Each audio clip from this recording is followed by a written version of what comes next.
Hey everyone, Nubkeks here, welcome back to some Heroes of the Storm. It's been a while. I took a bit of a Christmas break of playing Heroes and was doing a lot of live streams of other games, which was a ton of fun. I hope you guys that were around for those enjoyed them. And I'm going to be focusing on quite a lot, actually, I think this year on covering other games as well at the same time. But yeah, the Christmas break for me is now definitely fully ended and we're back to regular Heroes content as the main staple of the channel. And today I've got a Tassadar video for you guys. So Tassadar's great, man. Tassadar is like... he's probably one of the most underrated heroes in the entire game. Like, I really think he's very much underappreciated at most levels of play. Like, you'll certainly see tons of Tassadar at pro level play, sure. But even when you move into Hero League, and certainly when you move, even I would say below... probably below Diamonds, you'll see a massive fall off. You barely see any Tassadar there at all, which I think is a real pity because he's one of the best heroes in the game, and you can make some very powerful team comps and do some really nice plays with Tassadar. In this game, we've got a great comp actually for Dragonshire, yeah, I'll break that down and sort of explain how we're going to use it over the course of the game. The enemy team's got a pretty good comp as well. Actually, we basically kind of started off with a Tracer pick and built around that, and the enemy team kind of countered that then with, you know, Genji and with the Brightwing. It's pretty nice. So yeah, we'll take a look at all those sort of things as we go through it. I guess with Tassadar, you know, because he's a pseudo support, I think that's a big part of why he doesn't see all that much play at lower levels. You know, people kind of... it's kind of a pity, right? Because people want to do damage themselves, I guess, so they don't like being a character that doesn't do necessarily a ton of damage, or it doesn't feel very bursty or impactful sometimes on the Tassadar, even though it can have a large impact on the team fight in more subtle ways. But then the fact they kind of like, well, if I'm going to play a healer, I'm going to play a full healer, you know? I guess it's one of those bad things, or there's probably on lower levels as well a very legitimate fear that if you do take Tassadar, your teammates might, instead of, you know, doing the right thing, like in this game, picking something like a Morales, fantastic stuff, instead go, well, you know, we got Tassadar to support, so we're good. We don't need another one. I'm gonna play Gazlo. Good luck. You know, something like that. I think that's a real pity, you know, when to get very philosophical at the start of the year. You know, other people's kind of beliefs kind of scare you into not doing certain things. That's always sad. That's a deep thought. There we go. That's a deep thought for today. Yeah, in our team, we've got a, like I said, I think we've got a real nice combo. Why is that and how does it work? Well, we've got the Tracer, so Tassadar is a classically good combo with the Tracer. He just synergizes incredibly well on a number of levels. So number one, of course, Tracer is going to be diving in, and she does very high basic attack damage. She's got actually very high sustained single target damage.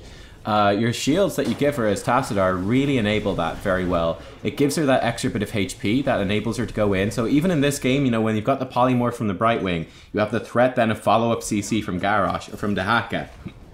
Even when you have all that stuff that's quite scary for Tracer, she can be killed in that little window quite easily, actually.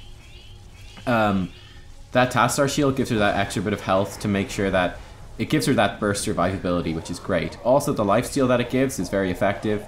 I was kind of spam pinging there, right? We needed to pick that up really quickly. They're about to take back top, right? Dehaka was getting not Dehaka. Falstad was getting dived by a couple of people, so we need to take that quickly. And then on top of that, Muradin is absolutely the person that we want inside. He's by far the best target to go on the Dragonite on our team, by far.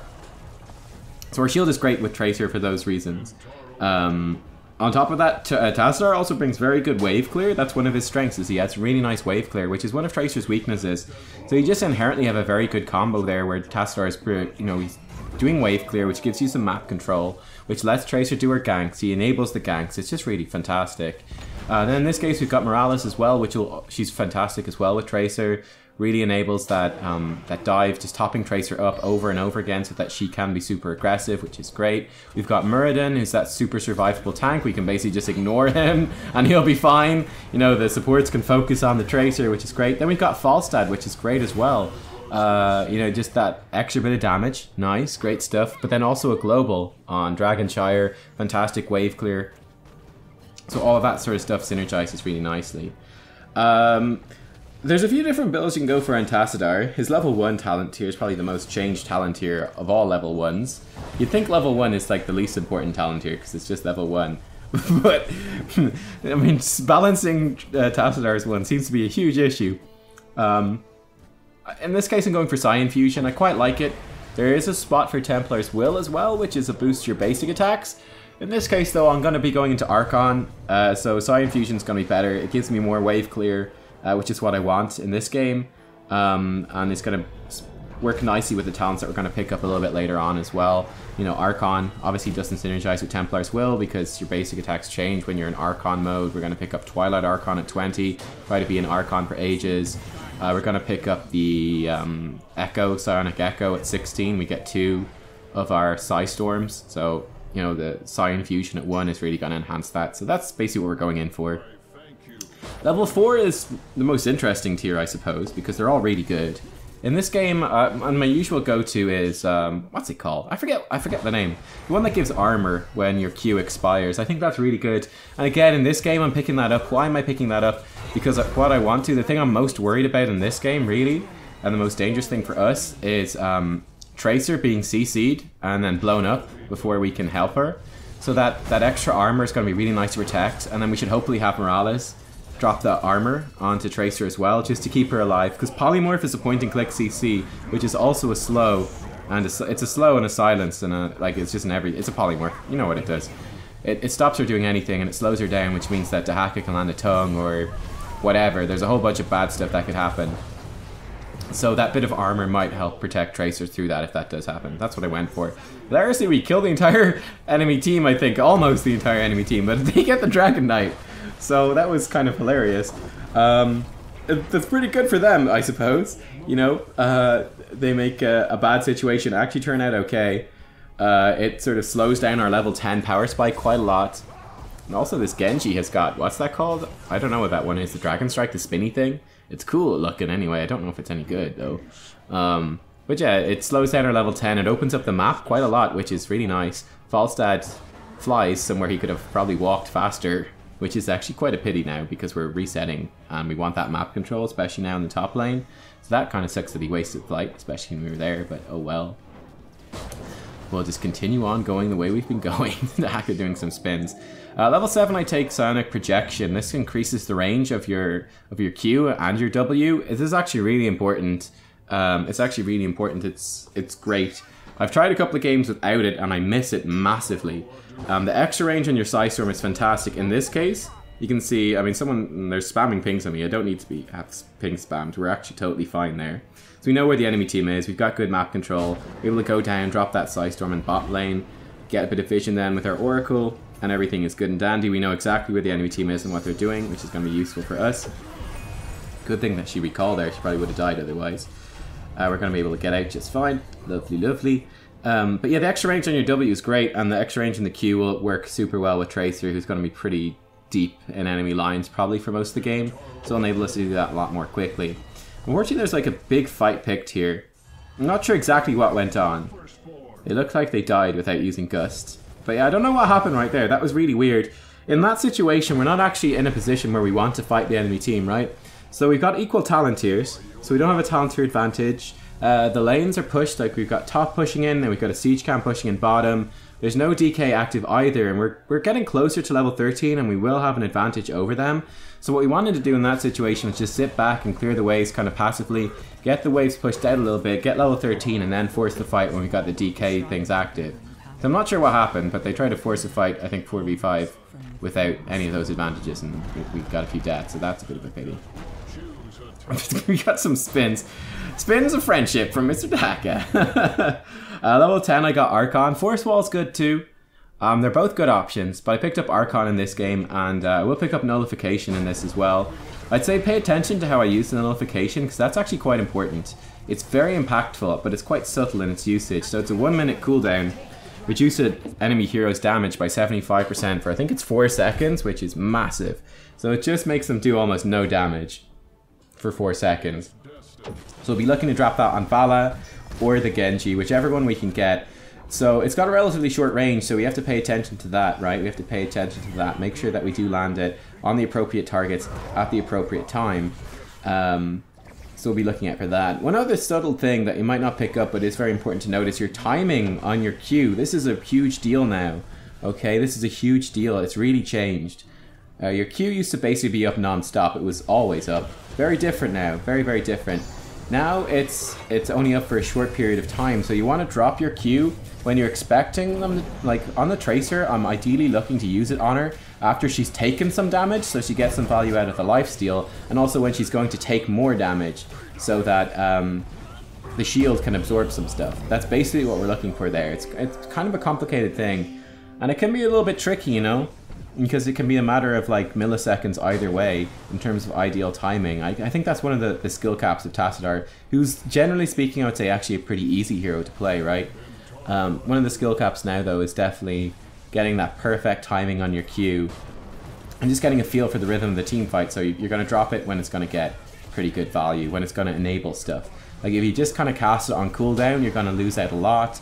Or if you cast it right at the start of the fight when Tracer's not even going to take any damage anyway, again, you're losing out a lot of value right there. And that's the sort of thing that you want to be paying attention to, because, I mean, I don't know, I guess on Tassadar, what else are you going to pay attention to? There's not all that much. there's not all that much really at the end of the day to pay attention to. But this is good though. We actually snuck the DK again. Like we kind of reverse snuck it. I love that. The enemy team snuck it first, and then we snuck it the second time in the middle of team fights. That is kind of hilarious. We're just about able to hit her with that. Looking for the nullification. There we go. Get it on somebody. I think we got it on Genji. I'm not sure if we did. Certainly would have liked to. Certainly would have liked to. We're pushing it here now with the DK. But yeah, that actually works out pretty well for us. We got level 16 now, which is nice as well. And yeah, we're starting to build up, I'd say, a fairly big lead at this stage. One of the big things I'm also focused on in this game is, again, wave control. It's something that I say we have an advantage over the enemy team a little bit, is that we've got pretty damn good map control, because with the Tracer, even with just Tracer Morales, that's a very powerful pushing lane that's difficult to deal with. We've got Falstad, which is, again, like very good, just cross-map pressure with his global, with his wave clear, and he can also push down structures very well. He's very safe, he can escape very easily, so we got that going for us too. Then we got the Tassadar, who brings good wave clear, so we can really create a lot of pressure. So that's something I'm always looking for.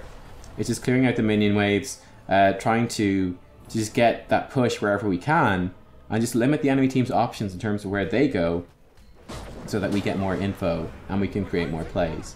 It's quite important. So here again, we've got a lull in terms of the what's going on. So I'm going to Hearthstone back. I mean, Tracer's dead, who's kind of the linchpin of the comp, so we don't want to do anything without her.